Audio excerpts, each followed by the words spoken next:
ano, okay? Kasi alam ko yung mga iba dyan, ay ayaw kayo mismo sa busy ng babae. Hindi nakakaawa, inaantok pa ako eh.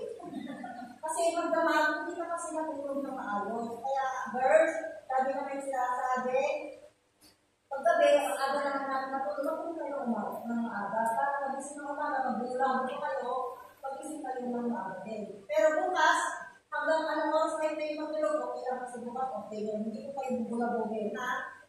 Ang number 1 na, ang susi, wag din naman po yung susi ng madaling araw ng alas 2. Ate, ma'am, out na kami ng alas 2 yung susi. Kasi madaling araw yung bird.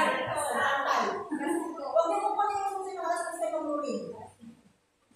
Sobrang aga naman yun. Kaya nga dito, okay din namin. Kaya huwag yun naman abahan yung pagbilang ng susi. Bukas, off din nyo, yung mga mapapuo na hindi pa nagpakat, pakat nila.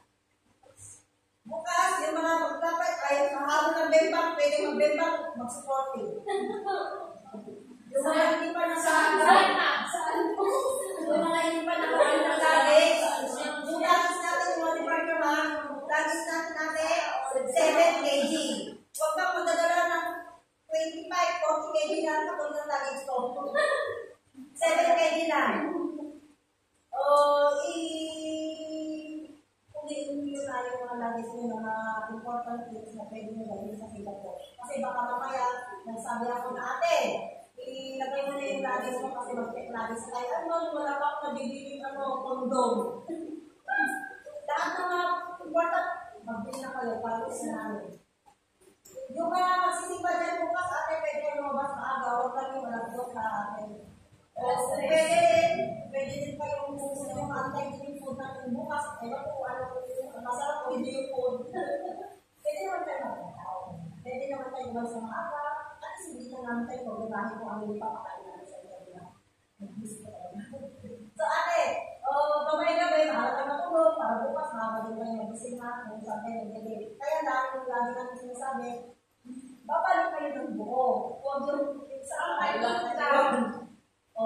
Tapos, yung mga bebembang dyan, please, pwede naman pala bebembang, bibilang ng gano'n. Baka kaya, makapulburak yung bilang natin, wasak-wasak na.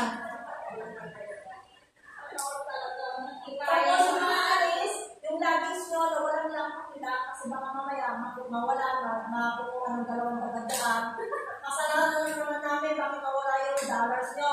Ilaki yung kung may mga dollars kayo, kung ano yung meron kayo sa mga sila nyo, dadalhin nyo sa katawan nyo yung mga golds nyo ha, huwag yung sinyaw doon. Para hindi kayo iyak pagdating mo. Ate, bukas makakulayan mo yung okay na pang makakulay. Kuha ko sa 7, dalawa kayo ni ate, si microwave.